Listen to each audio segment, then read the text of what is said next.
Hi, this is Wolf again. I am going to show you now how to create the cliff path we were talking about in the previous video. So walking back through the gorge we made. Now if you remember, I said I wanted to create a winding cliff path up around this side of the mountain. We created our cliff sort of gorge path through, and we want a cliff path that winds up here around this mountain and up to this plateau area at the top. Now the tool we want for this is just a regular small Terraball. We don't need the long one because frankly we'll have trouble adjusting it, it's way too big. And we'll be placing this on the outside of the mountain as we go around. What we're going to do is sort of extend the mountain outwards to create a path. So this is the perfect tool for the job. So let's put our starting one over here where we want our path to start.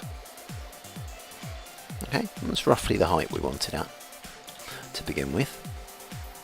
Okay, and what we're going to do, again, hold the shift button down, and I've got it snapping to grid, by the way, which is why that grid thing's there.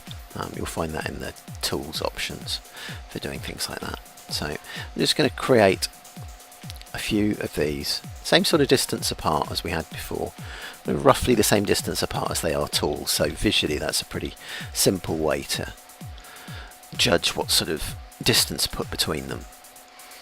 And you can see we're just sort of creating them, sort of hugging the side of the mountain here.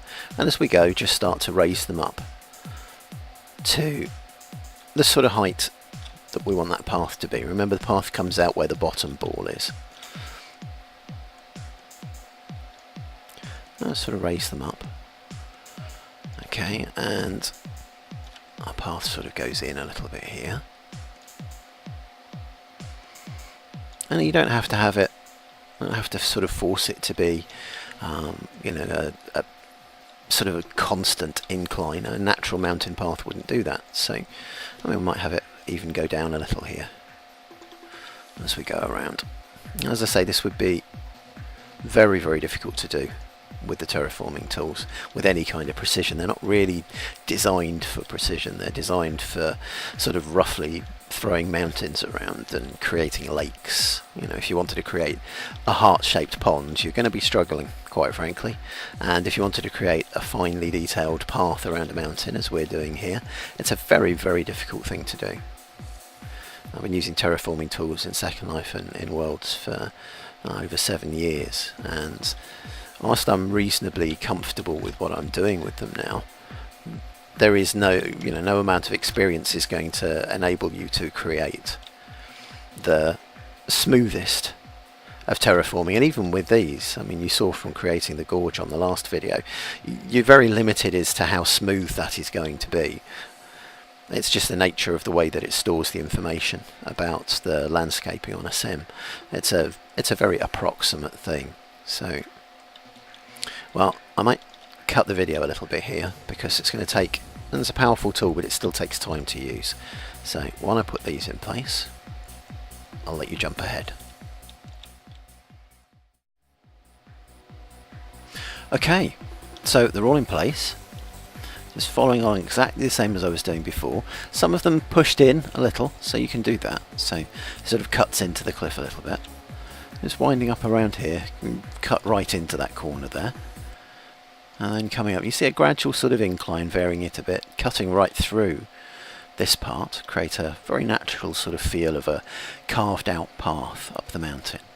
All the way up, again digging quite a long way in. There's a hidden one in there that I've pushed down. So we've got a mix, a little bit like we were doing with the gorge before, so we're going to be cutting into the rock a little bit as we go around here. And bringing us up a very natural sort of path up to there. Okay. So we've got it pretty much how we want it so far. And here comes the magic part, my favourite bit. Press the adjust button. And then we have it. Instant mountain path. You see? I love this.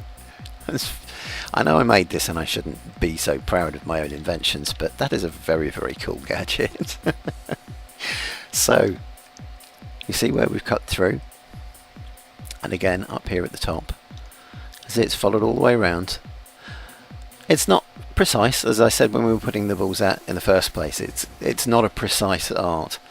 The more times you press the adjust button, the flatter the path will get, but you want it to look fairly natural. It's never going to get entirely smooth. You can use the smooth button on it, but I recommend that you only do that once. That will smooth the path out a little bit, but the more you do that, the more those slopes will start to revert back to the side of the mountain again, and the more you will lose the path. So, for the sake of the demonstration here, I think we've got that pretty much how we want it. And sort of adjust it out to bring those out a little wider there. Okay. And again, when you're looking at it, if you decide that you want to alter something a little bit, if you decide that this particular path down here you want to sort of tweak a little bit, you can. And decide you want to bring that bit up and make it flatter earlier on, you can do that. And again, just adjust and it will bring it up. And then once you've tweaked it and you're happy with where the path is going, again, just clear. Okay. And to find out where we are, I'll then go for a walk up our brand new mountain path. As I say, it would take an enormous amount of effort to even attempt to do that with the standard tools. And you'd be very, very lucky if you managed to get even close to what you were trying to achieve. Very fine detail work is not what it's designed for. And that's why I made the Terraballs. Work my way up to our plateau at the top of the mountain, where I shall probably put, I think, some kind of meditation temple or something like that up here to reward those who've taken the path of discovery. And that's it.